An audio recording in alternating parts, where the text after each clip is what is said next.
Ella Hickson brings together an increasing curiosity about the theatre and its limits with a powerful formal grace in which her characters often express emotional leaps of faith, a yearning for something beyond the way things are, in a way that's personal, but it's also political.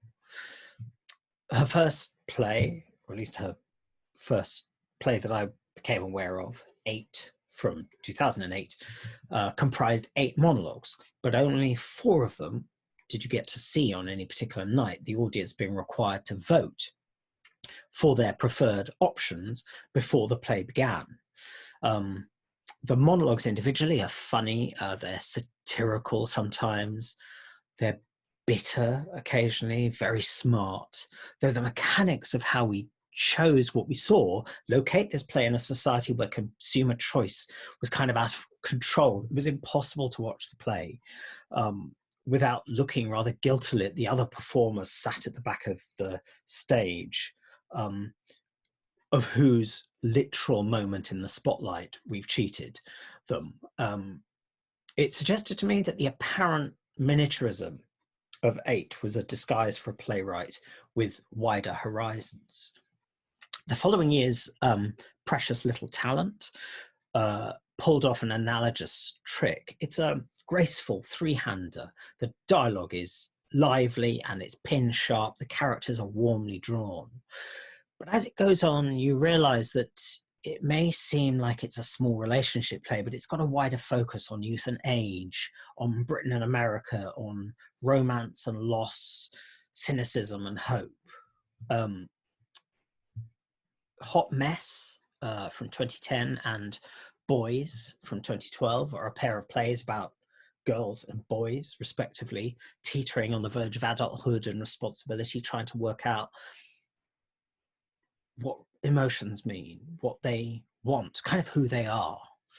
And as always with Ella's work, the dialogue's taut, it's funny, it's bruising, it's smart. The plays all elaborate a kind of, actually they kind of elaborate a sort of generational vision. They do it with compassion and criticism in fine balance.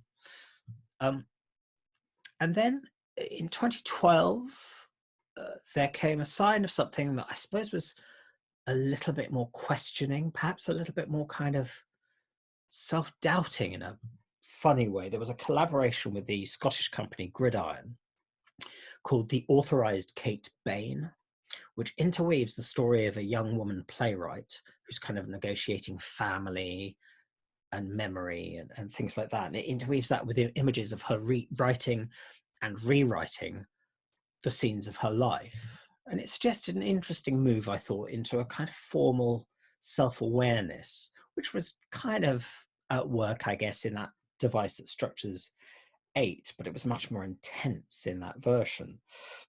As she'd returned to this questioning of what I might rather grandly call the ethics of playwriting in her stunning play, The Writer, which opened at the Almeida Theatre in 2018. The Writer, well, it's like a kind of feminist companion piece to Tim Crouch's The Author. The two plays kind of, to me, seem to bookend the 2010s. Each scene in Ella's play seems to contradict or negate the last in a probably futile quest for a kind of writing, for a kind of experience, actually, that escapes the prison house of form.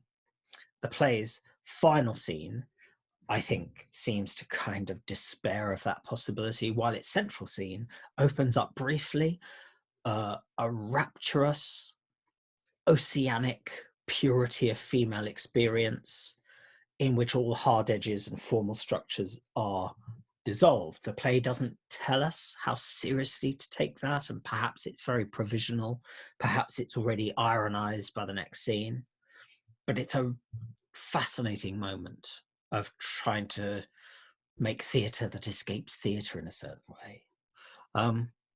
Another big change of direction was signalled actually a couple of years earlier at the same theatre, the Almeida, in her play Oil, which was about oil, telling the story of one woman across 150 years, maybe more actually, spanning the centuries, spanning the globe, and it kind of intertwined a critical examination, I suppose, of sort of female individualism with our fossil fuel dependencies. There are shades of Carol Churchill, I think, or at least I could see the influence of Carol Churchill, but the influence of Carol Churchill is everywhere. But it was there in Cloud Nine. Carol Churchill's play Cloud Nine. There's the device of characters who we move on a century, but the characters have only aged a few years, and that kind of happens in Oil. And also Churchill's play Fen, which intertwines global industry with the rural intimacies of family life. But completely distinctively, Ella Hickson was its ferocious heroine, which was given a wintry luminosity by the amazing Anne-Marie Duff, and also her sparkly evolving relationship with her daughter. That was very, very much Ella Hickson's own.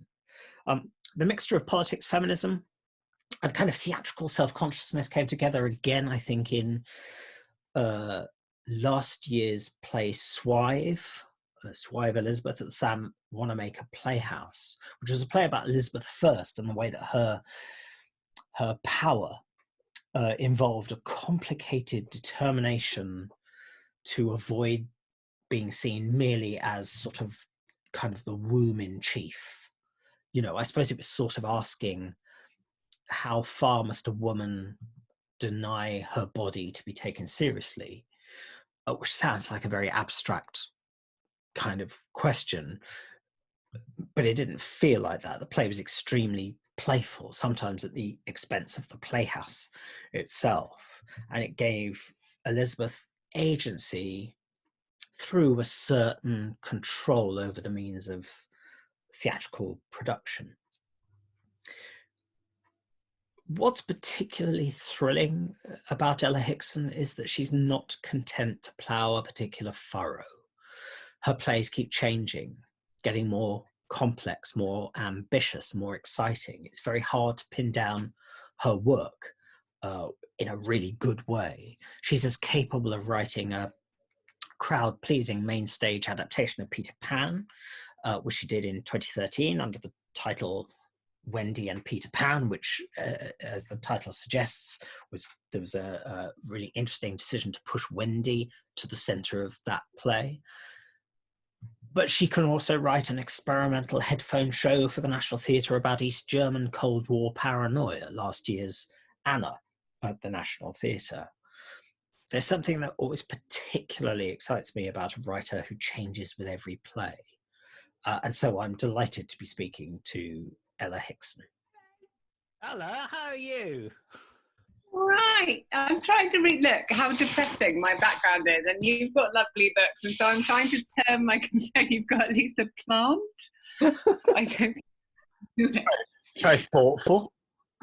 I just like, I've got such a sad life. Right.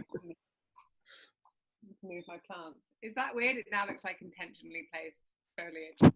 I could just hold it. You could just hold a plant through the whole thing and we'll never talk about the fact you're doing it. Just be like that. How are you? I'm all right. How are you? How is lockdown for you? It's awkward because I really love it. And I'm not meant to say that, but it's my favourite. I'm happier than I've ever been. Yeah. Oh, really? That's it. It's interesting because I was looking at the introduction of your kind of plays one, and you say that one thing you struggle with a bit is the solitude of writing, and you describe the central daily conversation being with yourself inside your own mind.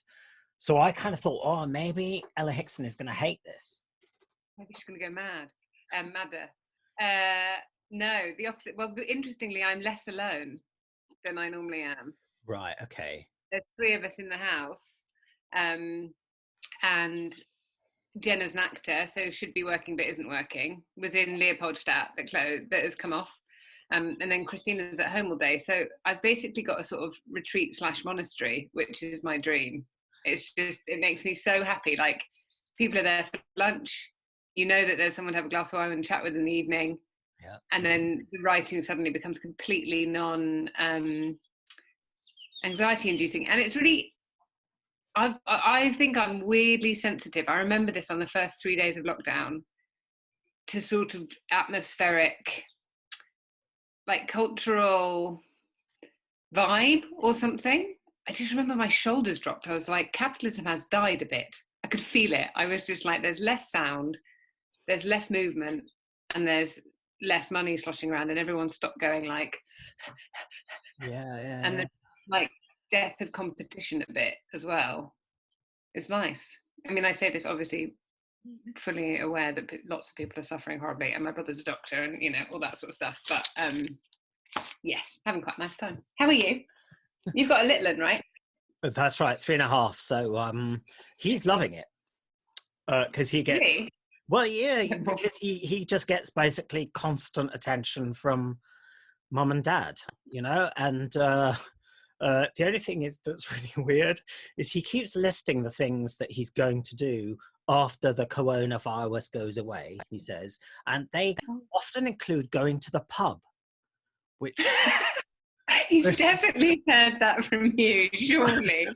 I know, but he said that in public once, and I was a bit sort of, unfortunately, social distancing, there's not many people around, but I was a bit kind of, where does he get these ideas from? Pub, as if. Anyway, yeah, the pub was a nice busy pub. Do you know, I went for a run yesterday. This is a really festy story. I went for a run, and I was just at the end of it. And suddenly I got this phone call, and it was Sam West being like, are you outside my house? I think I can see you. And we polished off an entire bottle of wine at 2 meters distance inside about 15 minutes. It was the first person I'd seen. I was like, it's nice. Anyway, that's my story. Look, wait, is this slightly more cheerful? Is that weird? No, that's very nice. It's not like weird low-hanging fruit. No, it's a perfect. It sort of frames the picture. Okay, great. Yeah, it's interesting, the sort of the discovery of these kind of slightly alternative ways of having friendships. You know, like I've had a meal with friends over Zoom, like where we basically sat with our dinner plates and they had theirs, and I find that a bit awkward, that sort of stuff, though. I always, I don't mind if it's focused conversation.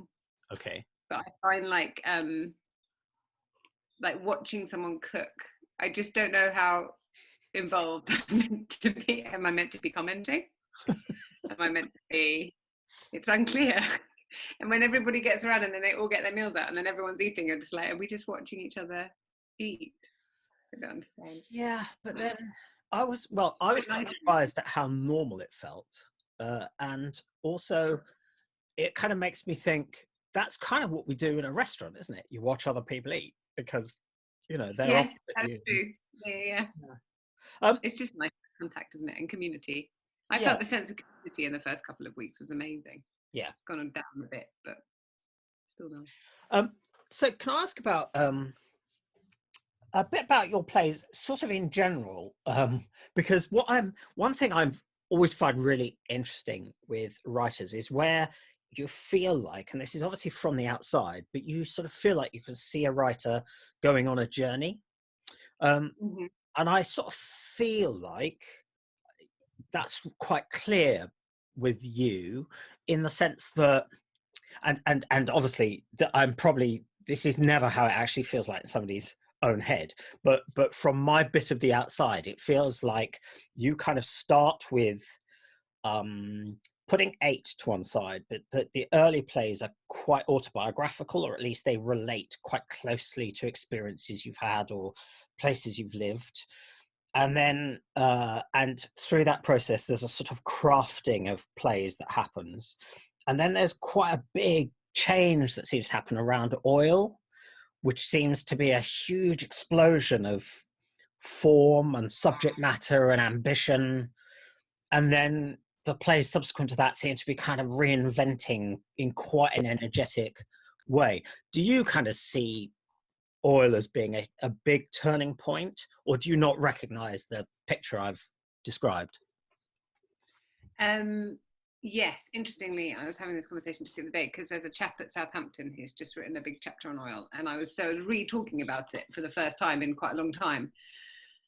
And there's scale in it and to it, and there's another play about globalization that exists between Oil and the writer, but it's very large and hasn't been wrangled into the right shape yet. So actually the trajectory is a bit of a false narrative, slightly. Oil is, yeah, I think the writer was a reaction to Oil. It took 6 years to write. It had a hell of a lot of drafting in it.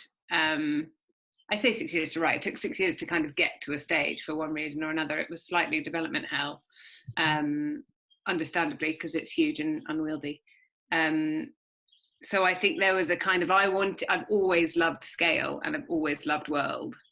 But I was really coming up against the industries and the development processes reticence. Not reticence, they want it, but I was young, and yeah, there was a real tussle there of like, I see things in a really big way and I want to do really big ideas, but they're very hard to get onto stages. Yeah. And I don't want to not put them on. I don't want to not do them. That feels like failing or quitting. But equally, it can't be this many drafts in 6 years every time I try to do a big idea. So you're kind of, that thing felt really knotty. And now it would be different again. There's a couple of ideas banging around that are really huge, and you sort of go, okay, maybe you've earned your stripes enough that those things, they'll also be more achieved, one would hope. But the route, the path to, yeah, there's a couple of unproduced things that are quite big as well, that are definitely more of a continuation in terms of a geopolitical outlook or those bigger subjects than the writer. Not that, I mean, the writer is sort of about capitalism, so it's not, it's not not big, but and so, and this may not be a question you can answer in a kind of general terms, so respond to this how you like. But in terms of where your plays start, would there be a typical way in which a play begins, in the sense that it may be that you go, I want to write about an issue, or I want to write about an experience, or an image comes to you, or a character imposes himself on your imagination? Is there a way that typically they start? I think there's a wrangle. I think there's always a sort of, this thing won't go away because I haven't understood it yet. So they're sort of philosophical, I suppose, in that pursuit, that it's sort of, yeah, that you go, I don't, I don't quite have an instinctive internal answer to this yet, and I want to find one. Or I've lived through a situation where I don't know who's right. I remember that in Boys a lot. I remember living through something a bit similar and being like, I don't know who I agree with, and I don't know why there isn't a clear moral answer that just puts everyone in goodness order. Because I'd like to know who's the best and who's the worst. So they're sort of making sense of, and they always, I suppose that's why they seem biographical, even though they're not really, because those wrestles, those particular knots are really particular to your life stage. Somebody's given a dog a very squeaky toy. Is that what it is? I thought it was a bird, actually, for a second. Okay, squeaky toy. That's all right. And that's really interesting. So would it be going too far to say, to some extent, you embark upon writing a play about a subject to kind of find out what you think about it? Yeah, exactly that. Yeah, and I surprise myself, and it will be like what I think, and then what I feel that won't go away. Right. And those two things. The thing I'm writing at the moment is about it's about a monastery. It's about some nuns. It's great. It's really nice living like this and writing it. And it's just that sort of wrestle between peace and passion. Yeah. You know, if there's a passion that steals your peace, or if there's a peace that doesn't allow for passion, like what is that? And I really don't have an answer.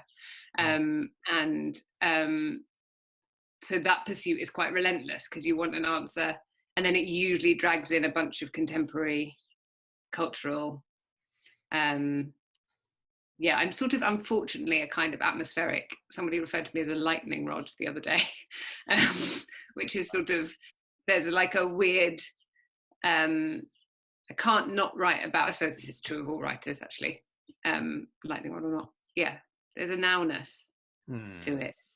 Right. So, you know, the monastery then obviously becomes about the amount of noise there is in the world, and then that noise has just gone away, and also you're not really meant to touch each other in a monastery, so it's suddenly about self-isolation, and you know, without really meaning to be, and never conscientiously contemporary in that way of like, let's write about text messages. Right. And this was presumably an idea that was underway before the coronavirus thing hit. Yes. I didn't start it to suit my artistic needs. She's really committed. It was, it's TV rather than plays as well, and they have a very different they sit in that arc that you were talking about of like the growth of the work, or the kind of the conversation the work has with itself to develop. TV sits really differently in that. It's funny. Oh, that's interesting. And then, so if you, I mean, let's say there is a topic, it's kind of won't go away, and you feel like, you know, there's a play that somewhere along the line in this, what typically do you do at that point? Do you do research? Do you do a lot of thinking? Do you keep a notebook? What's the process for you? Yeah, it's sort of patchworky. There's a master document that lives on my desktop that is that has anything sort of impulsive and sort of outpouring-ish, which usually comes out in monologue, or it comes out as intellectual idea or like conceit, and then that finds its way into form. How do they get written? Yeah, it's I don't really know. Somebody else does it for me. It's very instinctive. It accrues. It's sort of sedimentary, and the form piece of it is always very instinctive. There's lots of trying to impose, but actually something. Form sort of never behaves weirdly. I always sort of go, this one's going to be a nice straightforward 3-act. And then for some reason the subject matter sort of forces me out of that into something that feels truer to the subject that I'm writing about. But again, that's going to change. Like I want to write fast and things like that. So there are things that those investigations will be different. So you said a couple of things about the way the form emerges of a play, and one is you said it's kind of quite instinctive, and then also I think you said it's sort of the sort of subject matter, or the kind of things you're writing about, impose a kind of form on it, or if you try and impose a form on the play, the subject matter will kind of burst that. Is that roughly right? Yes, in that I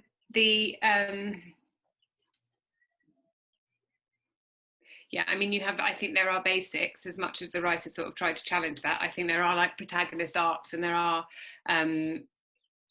desires and oppositions and all that sort of stuff, which whether they are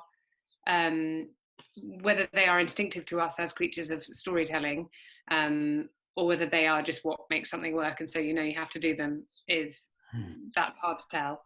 I'm always say this thing of like, if you listen to a really drunk person telling a story in a pub, they've got really good form.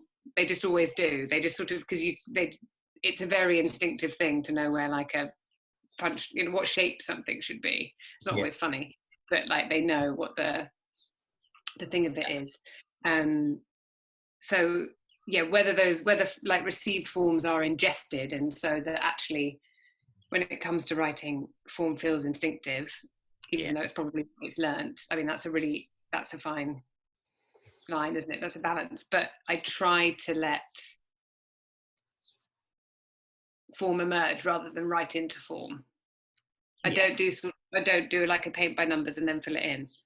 I'm not going, oh, okay, what's my second act climax, or like what this needs to be, 15 pages of denouement, or like, what's the reversal? Let me think of a reversal. It doesn't tend to happen like that. Again, TV is a different thing because it's much more of a structural beast. And I feel that the form of, theatrical, the relationship between form and content in theatre is where my politics lie. That's like my whole thing. It's just, I find the reforming of theatrical expression in relation to content just is a political expression, and that's the thing I'm obsessed with. So I mean I totally get that it's not the kind of Robert McKee type formal straitjacket of sort of mainstream Hollywood, but I suppose I'm thinking more of something like Oil, which we've mentioned already, but that, I mean, it's the simple structural idea. We're going to follow this person through whatever it is, 150, 60 years, but she kind of won't age and will go right across the world. Was that, I mean, that's a big formal decision that's been taken at some point. Was that something that emerged organically, or is there a point when you thought, oh, I could tell a story like this, and then you start writing? Yeah, again, it's like, it's all you sort of end up interrogating your own decision-making processes, aren't you? You're sort of always going, is that a thought, or is that a feeling? Like, what is an instinct if it's not just a sort of repeated thought? It was instinctive because I knew I wanted to hit certain points in history. Right. And I knew that I wanted one protagonist to last for the whole play. So there's a really basic, pragmatic kind of need there to fulfill. I think there was something about the fact that Oil itself has a lot of time condensed inside it.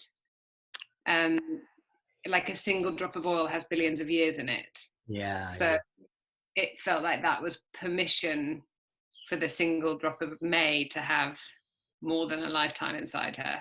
Yeah. It sort of was Oil in that sense. And I really wanted to map somehow the arrogance and ambition of the pursuit of oil and the repercussions of that into one. The problem with oil, I think I was obsessed by, is responsibility. And because the age of oil, considering it takes billions of years to make, will be over, or was over is 250 years roughly, is what they say, before the end of peak oil, so sort of 2050, 2060, which is a market argument now. You look at the amount of electric cars and everything else, and what's America's trying to flog it left, right, and centre at the moment, and you go, oh, that's not actually unfeasible. Yeah. So say it's 250 years, there is a kind of petulance to mankind that you have taken 1 billion years of creation and you have like splurted it in 250 years. Yeah. And I really wanted the culpability of that to fall on man as a being rather than on a generation. Yeah. Because it's just less, you can't really interrogate the subject if you go, oh, but the baby boomers did this, and then we were a bit better. And then whereas really what you want to go is like, man took billions of years and spent it in 200 years. Because all of us were capable of doing that had we been born in that generation anyway. Yeah, sure. Like, we like to think we wouldn't, but I fear, we would have done. So it's like that was the thing that I was really wrestling with, is I wanted to get man versus oil to operate across the whole of the age of oil, but in one protagonist. Yeah. Yeah. So it's just, that makes a huge amount of sense. Can I ask about what I mean, you said that Oil took 6 years. Mostly the plays don't take that, I'm thinking. But in the period of time, let's say from when you've kind of committed to the idea that you're going to be writing a play on this subject to the point when you've finished a first draft, let's say, are you writing all the way through that period, or is the writing of the play actually writing the dialogue? Does that happen at the end? What else are you doing in that time? Ideally, it's all in a one. That's the dream. So like the process of the writer is my absolute dream. So usually it's on a retreat. So I go on retreat sort of 2 or 3 times a year. I was actually up a very remote Canadian mountain when somebody was like, you have to go home because they're shutting the borders. So I was like, oh, okay. But now this is its own retreat, right? It's like two months long, like, so it's fine. And I've got a routine. For me, it's really about the monasticism of it. So it's if somebody gives me a clear 8 weeks, 8 to 12 weeks, and it's clear and it's one idea and it's a bunch of particular notepads and hopefully some nature and a bit of community in a really specific way, and lots of routine. So high maintenance, such a high maintenance list. If that happens, if anybody wants to do that for me, that'd be great. That's my dream, because like the level of just the depth of, I really believe in some of the wah woo wah stuff about your unconscious, and I think if you just fill yourself full of all of the material that you need, and you give it enough quiet and space and time, it really does, the form and the content, there's a mercurial thing that happens. And I find it genuinely painful, distressing to try and make any part of that process work in noise. Writing a play in London, I do almost never, and apart from now because it's quiet. Right. And I find it very, very hard and very uncomfortable.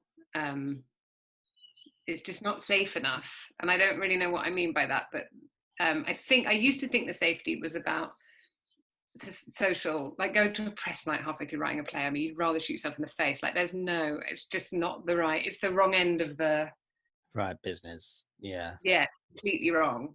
Huh. But I actually think it's about time. Weirdly, I've really felt this. There's something about this moment now is incredibly present because no one knows what's happening in the future. Right. And yeah. somehow that pressing that button makes the plays happen, which is the same on retreat. You've got 8 weeks and. Huh. And so, let's say you have that retreat, and I think you said right at the beginning of that answer that it's a kind of, ideally it happens in one go.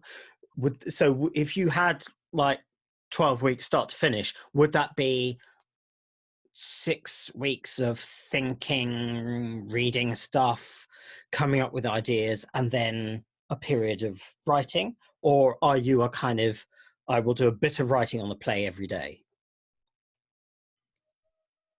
Every day, so it's notes, it's lots of notes. The writer is probably like the purest example of this. Yeah, so I did 4 weeks of, it was the first time ever as well, I gave myself the thing of, I didn't know what I was going to do. I just went with a document called These Little Wants. We're all glad it wasn't called that. Awful. And that I'd accrued over like a month or two. Sure. And so I just went with that, and and then there's always 2 or 3 books, and that selection is always really instinctive. It was Jeanette Winston on love, and it was Room of One's Own, and it was Toni Morrison's Sula. It was just like, and you'd sort of know somehow, like I always get that at the beginning of a writing process where I'm like, those 4 books, I know I need them. Because they're giving you permission for something somehow. Yeah, so then it's just notes every day, notes and notes and notes, and some stuff from those notes will be pulled straight out of the notes, and other stuff will be rehashed, and then the actual writing front to back usually takes like 2 or 3 weeks. Right. If that, 2 weeks probably. Right. But you don't really know what the landscape is before, and large chunks of that will already sort of be in place. Right. Yeah. And I mean, you said at one point you don't do a kind of paint by numbers thing, which I take to mean that you don't have an incredibly detailed structural plan for the play before you start. What do you have apart from your document of notes? Do you plan anything out? Yes, again, like it's a little bit instinctive, but you're sort of flags in the sand. Like I think I had in the writer, I knew what the act, I knew what each section needed to do. I remember having these. I was at McDowell and I had these post-its on my wall. And I remember the first one I think was called "Out from Under," and it was just that I felt like the whole of that act was just like I can't get out from, like, whichever way I go, I'm complicit in something I'm trying to get. So that I just remember "Out from Under" being the first one. I think the second one was like "Allowed to be happy?" or "Allowed to be," yeah. So they have like titles, and I know roughly. And weirdly, I put the post-it notes in a shape that's like a bar. So I think there's a sense of structure. Yes, okay. But that might that be more a sort of almost like an emotional structure, or this is the kind of rising intensity of this section. It's that sort of thing. Yeah, the point on that is I've got no clue. I mean, the like time, and then I don't know. Yeah. Needs an amount you might need to drink after this act or something. Like it's not. It's quite. Yeah, it's not. It's so funny that whenever you're teaching structure or talking about structure to people, that axis, no one ever names it, but everyone knows. Yeah, whatever that thing is. And more nuts and bolts question here. Do you type? Do you handwrite? I handwrite all my notes. Okay. And then I type probably 2 to 3 big notes documents, and then there'll be the script document. So I have my computer, which is here, and then I have my monitor, which is here. Okay. And then I have all my notes over there. So yeah, the big stack of notes goes into 2 or 3 notes documents, and then the script is kept on the monitor. Okay. You're kind of constantly like, it's like a significantly less sexy version of that scene in Minority Report. We're like pulling with from everywhere all the time. But it does feel spatial. I think that's part of the reason I need to be in one room. Yeah. For the whole process, is it really gets to be spatial in that I know a particular piece. I can go into a stack of notes this big and I know it's about there, and I know it's in pink in the top hand corner. Or it's if you have to move rooms halfway through a play, life is sort of why I can't do libraries as well, I think. Right. Okay. You need like the geography of what you're working on. And a really, really nerdy question now. Font. What is your... You know this. You're the only person in the world that knows this. You spotted it on a tweet once.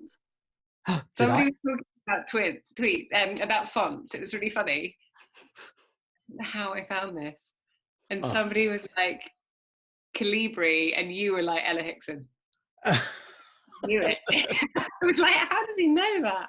I think I'd sent you my draft of something. Of the writer, yeah. That's right. So it was still in mine rather than in the... I find reading them in the published text like unbearable. No shame on Nick Kern. They're beautiful. Right. Yeah. But again, you're like constantly setting up your equipment so that you're only seeing meaning and you're not seeing any of the other... Yeah, writing in time. I tried to write in Times New Roman the other day and my brain stopped. And is that because... So is it that you're trying to choose a font that is as neutral and non-present as possible? Now it's just that I'm used to it, so it feels like a friend. No, why originally? I mean, it's no sans serif. No one would do that to themselves. Do you know what I mean? Or Arial just seems really...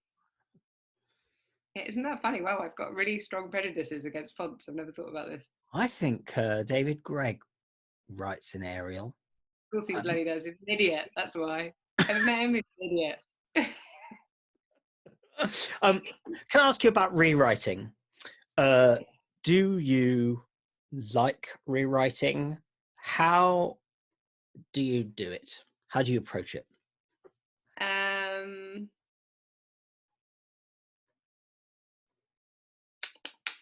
find it difficult, I suppose, because increasingly as I go forward, I feel it's my privilege or like an entitlement that I feel I've earned somehow to make decisions instinctively.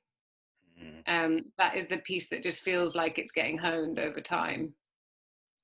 And so I find even the rewriting then becomes an act of instinct, that you feel very strongly what is, you certainly feel what's overwritten. I mean, when you go back through a first draft, you're like, whoa, shut up. It's like, cut. I'm very sort of amenable in rehearsal rooms. Everybody says that, which surprises me. But I don't mind cutting things and I don't mind changing things. And it's not because of an absence of instinct, actually, weirdly. I think it's because of the presence of instinct, which is that if it needs to be changed, it's often obvious to everybody. And very obvious once you give it to an actor. And it is funny, that thing, because you can't always, I remember like on Swive we were just changing lots, and I was like, yeah. And then one thing came and I was like, no, and this will never be changed. And they're always like, that's so weird and random, why is that? And there's no explaining it. It's just that, I don't know, often it's about scansion sometimes, just like how something scans, or a particular attachment to a particular phraseology that has real meaning for you. I tend to think the closer I used to be in this funny debate that like I need to, what something means to me isn't necessarily what it means to the audience. And so I used to try and clarify from the outside in, like from the audience in. Right. Whereas now that's just a losing game, because you can pick any different audience member with a different set of associations and you'd get lost very quickly in what you're attempting to do. Whereas I feel if I'm just increasingly specific about my meaning, that should lend itself to a universality. Yes. That relates. And, I mean, when I was asked about rewriting, you went quite quickly to the kind of rewriting you do in the rehearsal room. I suppose what I'm also interested in is sort of redrafting. So before you actually get to a rehearsal draft, you might tell me this is just bollocks, but if you that kind of very instinctive writing, sometimes that can mean it's harder to rewrite because you sort of don't know exactly how you did it, if you see what I mean. Whereas I guess if you've planned it all out in a more carpentered sort of way, you have a more conscious awareness of the structure of it. Is that your experience? And if it is, or if it is, how then do you approach rewriting? Do you find a way of getting under the bonnet of it? Do you start to take the play apart, or what? So I'm quite sort of blitzkriegi with the rewrites. The first like 3 or 4 as a director can be disturbing, to say the least. I remember when we were doing Oil and other things, Rupert would get a new draft and just be like, oh my god, there's going to be nothing like the old draft. I've got no idea what play we've got. Yeah, it really, and to me, that like sweep and burn and start again, sweep and burn is a process of refinement that's very logical to me. Yeah, it's the same on Swive. I mean, the first draft of Swive, I think, looks nothing like the only one that's different for is the writer. But yeah, I mean, there's whole acts in Oil. Like there was a whole act on an oil rig. There was a pop star in a desert. Somebody told me the other day. The first draft was all set in Hampstead. So like it's really it's wild to me, kind of. Yeah, it's really wildly whatever that is. yeah, the wrangling is really a lot. And I think that probably is because of what you're saying, that, yeah, that there is, it's instinctive, but also it's always very related to now. It depends slightly where I am. Right. Like when I did a draft of Oil in London, and then I went to America and loads of the draft was in America, and people were like, oh, this is hard to contain as I'm doing something at the moment where I'm writing something every day, like that is completed every day. And I find that excellent because the form and the content sit in the moment.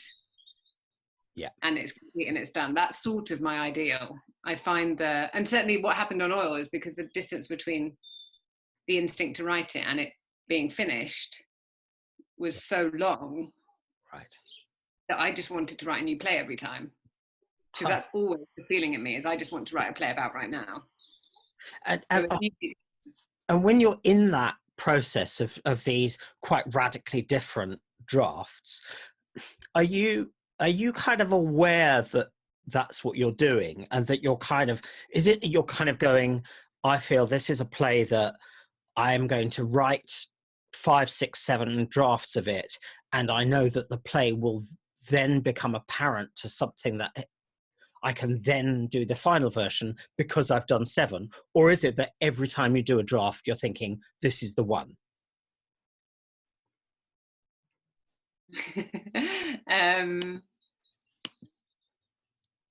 No, I think I know.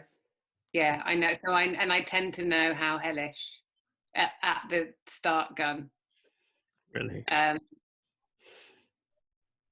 Yeah, it's funny that, yeah, I know. I think I know a bit what they'll be. You meet them like you meet people. You know that funny feeling when you meet someone, you go, oh God, this is going to be like, yeah, it's like yeah, I think I do know, weirdly, now. Right. That they're going to be real, right? I mean, some of them, Swive, I wrote in September, knowing we were opening in November. So Right. its life cycle was limited in that sense. There was a previous draft, but that was sort of what was happening. I think that's part of why the bigger play about globalization has taken so long and has now sort of actually become 3 plays simultaneously. Is like, the start line on that is like a terrifying place to be. You're just like, this is going to be long. Yeah. So, you know, yeah, you have a sense of it. It's like Russian dolls, isn't it? Yeah, right. And have you ever had writer's block? No, I was talking to a friend of mine about this the other day who does have it. I don't have it. Have you even had sort of, have you even had a sort of temporary, you know, I think a lot of writers will have that thing where you go, it's just not happening for me today, or not?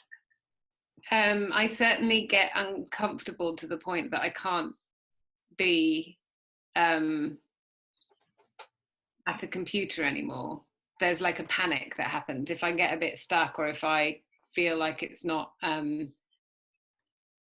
yeah, my confidence can bottom out, and then that can be I know that can be really destructive. Okay. Because then you like tar the whole project with the same, you're just like, it's all awful, and you're better to just go for a jog like at 11 and leave it for the day. Or right.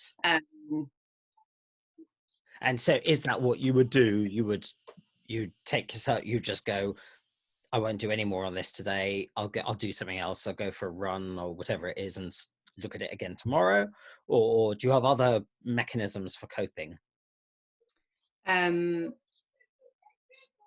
Yeah, that used to be very different. I would just sit and sit and sit and sit, and the suffering was extraordinary. I remember, like, yeah, British Library when I first moved to London. Oh, if I could find her now, I'd just go up to her and be like, go home. Stop eating croissants and panicking and go home. Like crying in the Welcome Library toilet. I remember that so clearly. Just being like, I can't get it finished and I don't know what to do. And my poor like dad on the phone being like, it's okay, it's just a play, it's not just a play. You know, that doesn't really happen anymore.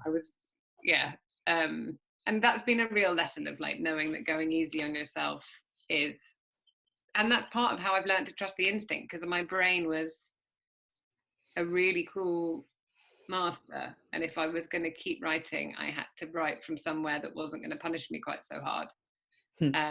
Yeah. So I had to find something, and that's like a long life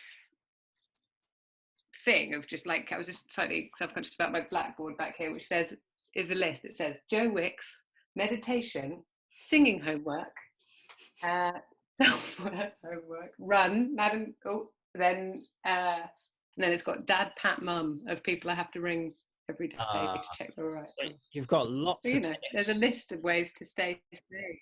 Right. Yeah. There's a little tick on every day. Yeah. Good. And those sorts of things. And when you're writing, and again, this is a very granular question, if you're writing a scene, are you imagining the characters in a sort of real life situation, or are you imagining actors saying these lines on a stage, or something else?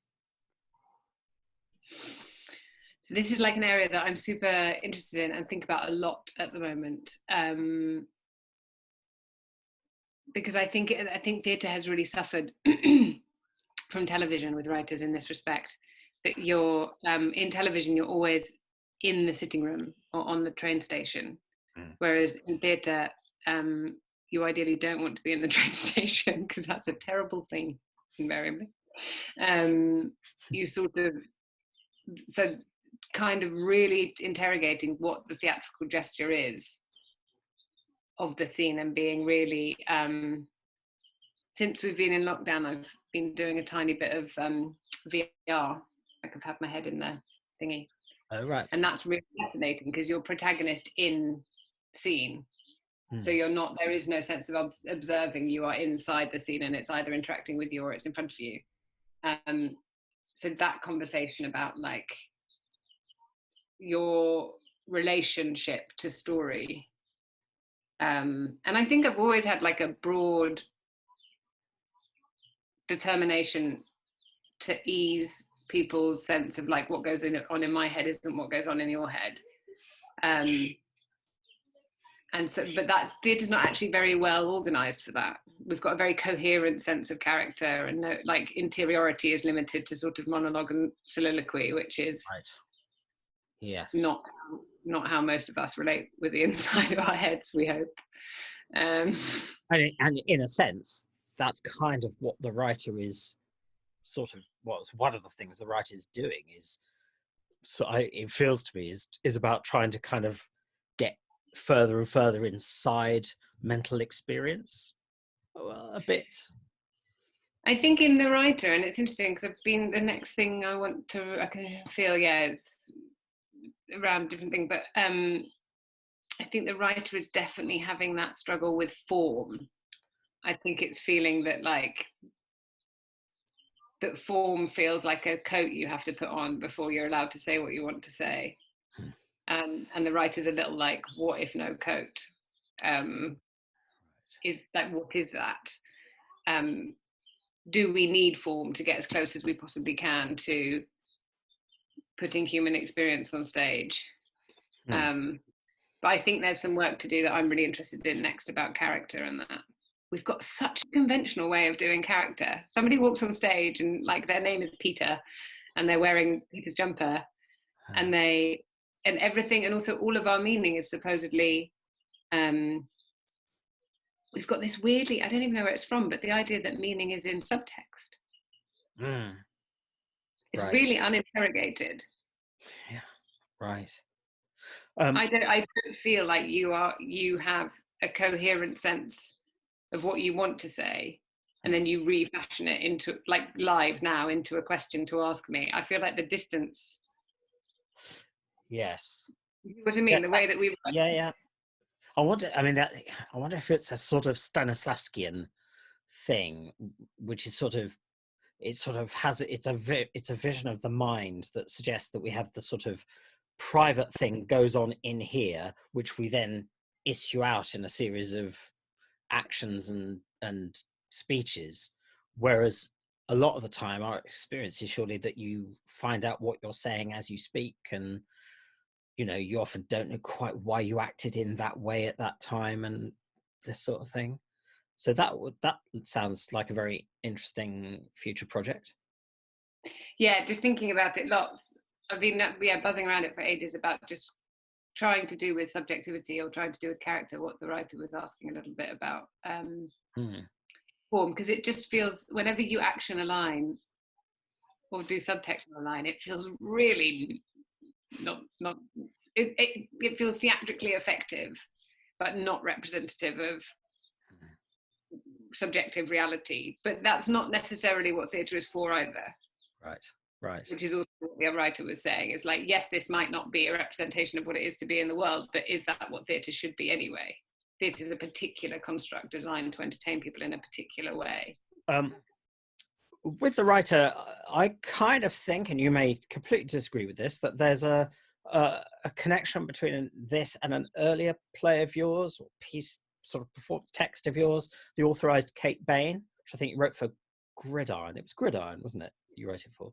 Is there a connection in your head, or am I seeing things that aren't there? No, yeah, very much so. I always think that's the sort of the draft for then.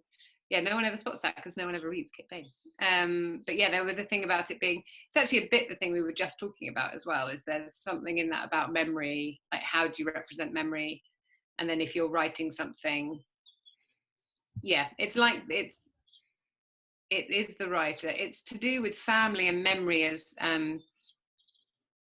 content, whereas the writer is much more to do with theatre as content, I suppose. But yeah, similar. There's a speech in there that is not dissimilar to the Waitrose snacking nuts speech, actually, as well. Yeah, they're very similar. So how did the writer, where did it start as an idea? It started with that document, These Little Wants. And I think it was just about permission. I think I'd been working for quite a long time. I was quite tired. And I think there's something happens over a period of time when you tend to write what you want and it does all right. And then on the back of writing what you want, doing all right, loads of people ask you to do stuff. And then you say yes. And then you end up writing loads of stuff for other that you think you should be writing. Forgetting the reason that all began is because you wrote what you want. So, and that little like not always, because plays tend to breed TV or film commissions, and so but they come. It's rarely the case where they're like, write what you like and we'll put it on TV. It doesn't quite work in that way. Yeah, so I think I had got really stuck for quite a long time, and also the oil experience, I suppose, as well. It came from a place of I just want to sit down and write what I want to write, and it doesn't matter if that doesn't go anywhere or do anything, or if it's the end of my career or like whatever. I just felt like I just desperately needed permission, actually, at that time. And I've just felt something similar about joy, actually. Everything I was writing and just where I was at, I was just like, I just need to write something happy.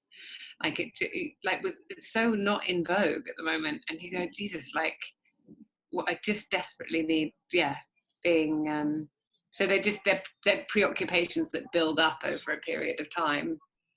Stress, basically. So for you, the writer is a happy play. Yeah, the writer was very happy to write. Yeah, happy to write. Do you think it's? I mean, there's an expression of joy at the centre of it, but it feels quite a bleak, questioning, unhappy play in some ways. Well, I don't know. Maybe I'm reading it wrong. So much happier than pretending. Right. Yeah. Okay. Yeah. Yeah, that makes perfect sense. So you've described the kind of, I suppose, the sort of point in your life or the space in your life that it emerged out of. But what was the sort of starting point in terms of actually you're going to use that space in your life to write this play rather than, say, another play? What was the kind of, was there a trigger moment, an idea that generated this? The space I was in was really particular. So the MacDowell colony that year, it just depends. When you go on retreat, you're always with a bunch of artists, and presumably you're all sort of slightly like zeitgeist aerials in different ways because they're composers and choreographers and everything else. So there's an atmosphere, I suppose. And I think we were all looking for something. It's really interesting, actually, because I've never met her, but I'm a huge fan of Annie Baker's, and she had been at the same place like a couple of months earlier, and I think had written Antipodes there. And Sarah DeLapp had written The Wolves there as well. And it's a really interesting space for going, they're all mythic in their way. There's a return to, there's a reaching outside of commercialism for something more essential and bodily and muddy. And I think there was a sense amongst the people I was on retreat with that year of just suffering at the hands of industry, just that commercialism and capitalism had become so ubiquitous, and success really was the reason people were making stuff rather than art. And yeah, there was I think that it grew out of that sort of thing as well. So how did you write this entirely instinctively? Did you have any sense of where it was going to go? I had some of the arguments already written. They were just sort of arguments I was having with myself. Some of the stuff, I think it feels like that as a play, actually. It's sort of somebody arguing with themselves about, like, do I really believe that subtext has to be subtext, or do I believe it has to be a 3-act structure, or do I believe that there's populist appeal in me just saying and doing what I want to do? Yeah, so I think, yeah, those arguments had been kicking around in my head for quite a while, even if not, yeah, and some of them were written, definitely. Right. But yeah, but the whole point of the play was the point of the process, which was, you don't know what, there's no one's, get all the monkeys off your shoulder, right, and write what you want to write. And you mentioned earlier, you in reference something else, you used the image of the Russian doll, and that feels very applicable to this play, because it's sort of, each scene sort of strips away the scene we've just had in some way, and we keep kind of erasing the previous and getting to some other story or some other revelation of a world. Was that something you knew was going to happen from the beginning, or was there a bit that surprised you? For example, when the second scene reveals that the first scene is a play.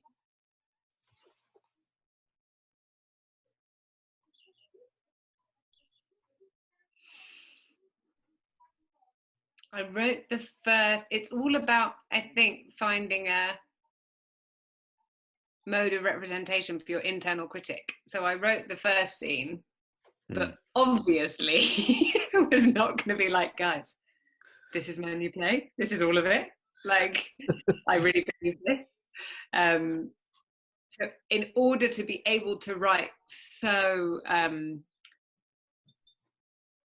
verbosely, what is she's verbose or angry, or like some of that scene makes me blah. Like, there are moments where every time we did a reading of it in New York just before lockdown happened, and she just goes on and on, and I'm just like, shut up. But in order to allow yourself to write that in its awful bum clenchingness, you have to make a deal with your internal critic of going, no, I know this is unbearable and this is embarrassing, and this isn't going to be the whole play, don't worry, I'll let you have your say in a minute. And so you write all the embarrassing stuff, and it's like, and then you go, okay, you've got to and then you just give voice to that internal critic in those 4 people, however they're, so, and that was just the deal the whole way through, that the only way I could get the critic to shut up for long enough was like, I'll give you the next scene. Right. Like, oh, which is definitely the case with that bit in the middle. And then yes, the conversation she has with the director Hmm. about afterwards, which is so funny because everybody always assumes that I'm just the like, yo, Forrest. But of course the director is my like internal critic. So it's like there's a, yeah. that's as much me. It's just all the real shoulds. But you said earlier when you were talking about it, you said that the part of the impulse for the writer was what would happen if we did without form, and it is scene 3 the attempt to get to something that is sort of pure, blissful, oceanic formlessness, or in your mind is it a bit in quotation marks as an idea of something rather than something you're committed to? How committed did you feel to that scene as you were writing it, I suppose? So I was really committed to the rules of engagement. Right. But no one can be committed to the iteration, right? Because the whole point is it's iterative based on the rules of engagement. So you can't, that is not, I don't go, this is perfect utopian writing. Well done, completed, tick. But the rules of engagement are you get to do one, you get to write exactly what you want to write. Yeah. Full of instinct. I think it's one draft. I think it was one draft and I read it that evening at McDowell, like, because I didn't, and that was just the deal I struck with myself. And it was like, you shall have no shame for however many pages. And then again, you make the deal with your critic of going, but this is really embarrassing, so we'll just put all the shame in the next scene. So you kind of, that's the, you're bargaining for freedom.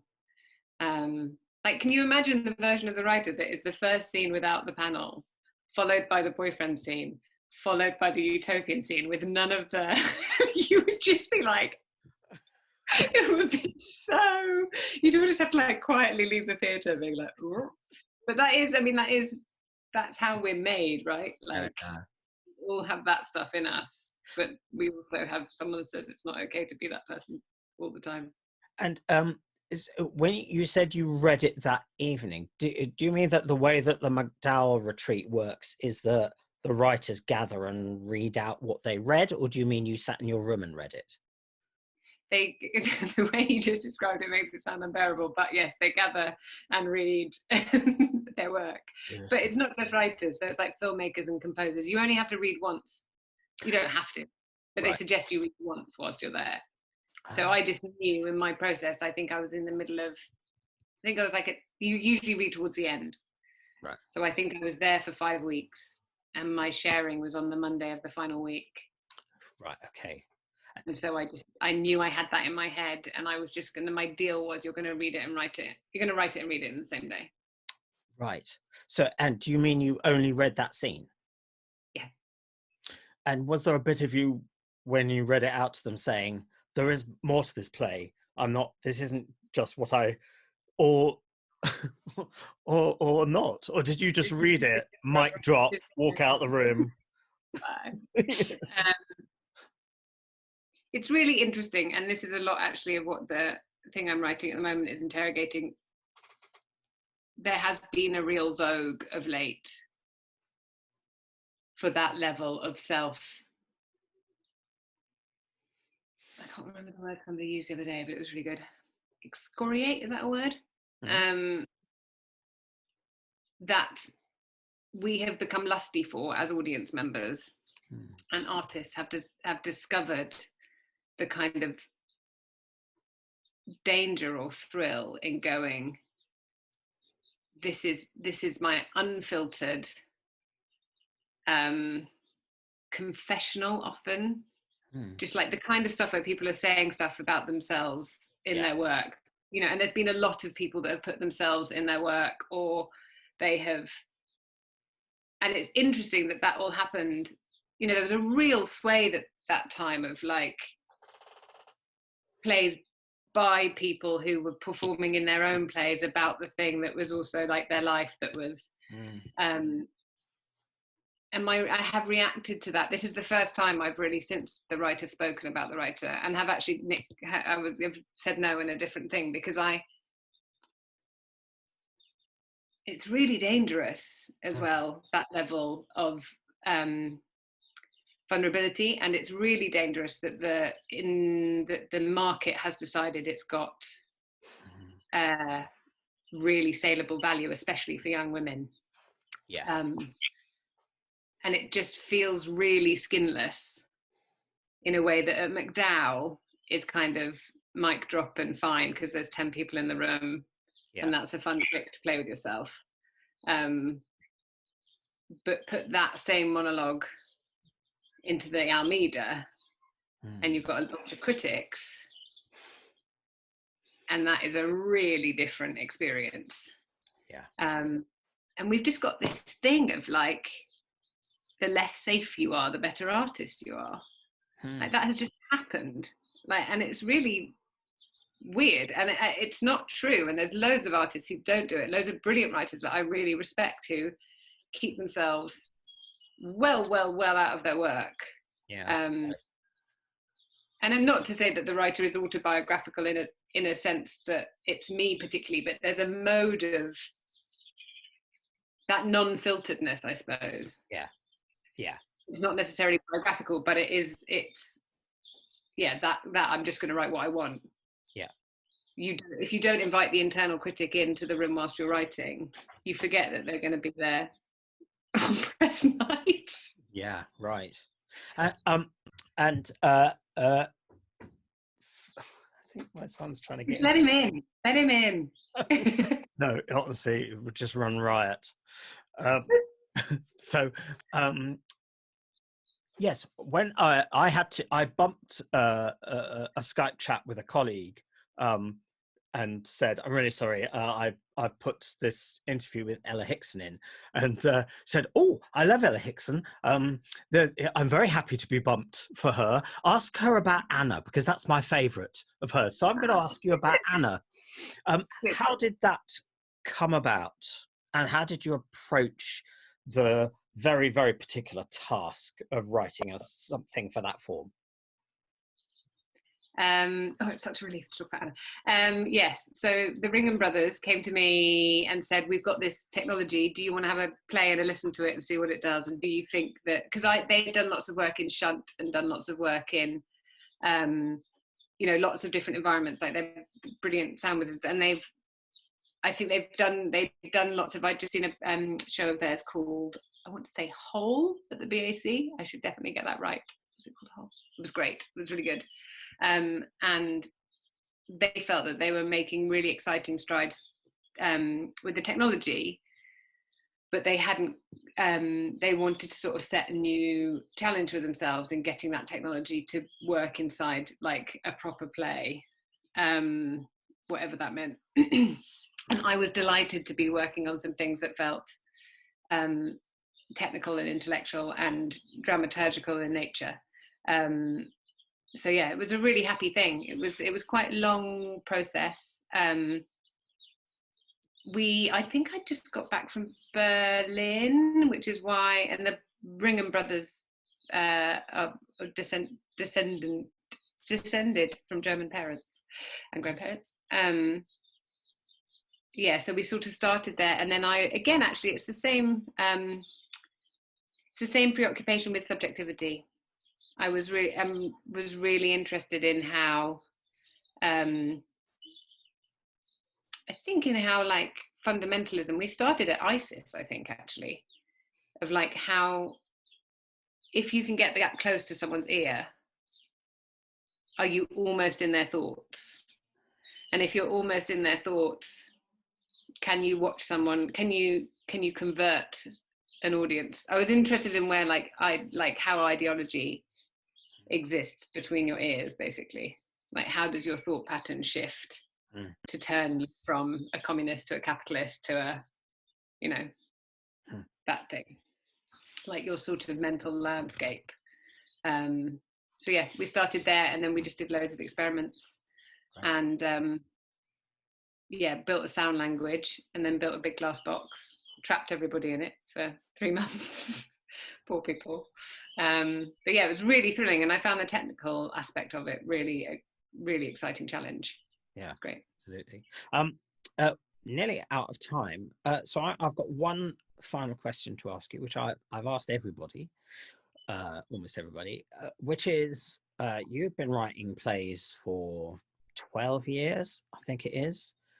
What have you learnt? What can you do now that maybe you couldn't do 12 years ago? Or even just, in what way have you improved as a writer, or just more aware as a writer of what you're able to do?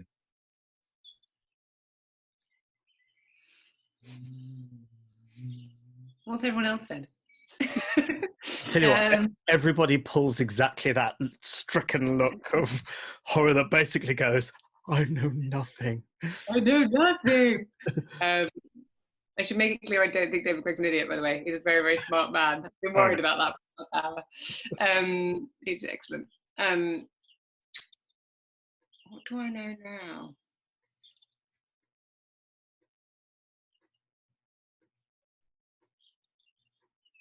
I don't think it has to be painful for it to be interesting. In fact, I think it's not very interesting if it's always painful. I think that's my new thing I've learned quite recently. It's not worth it. And I don't mean that, and I think that's because pain has gathered a commercial value in the last couple of years. Yeah. And so now there are far more interesting things to do, I think. Great. Thank you. Well, that's a perfectly practical and joyful way to end. Ella, thank you so much for your time. That was really kind. Lovely to talk to you. And, that's not your real background, is it? Because it keeps smooshing. No, well, the books are over there, but so I've kind of put a fake background of my real books, my real plays. I've never seen that. That's interesting. So there you go. Anyway, thank you so much, and good luck with all your projects, and I will see you again hopefully soon. Cheers. Thanks so much. Cheers. Bye-bye.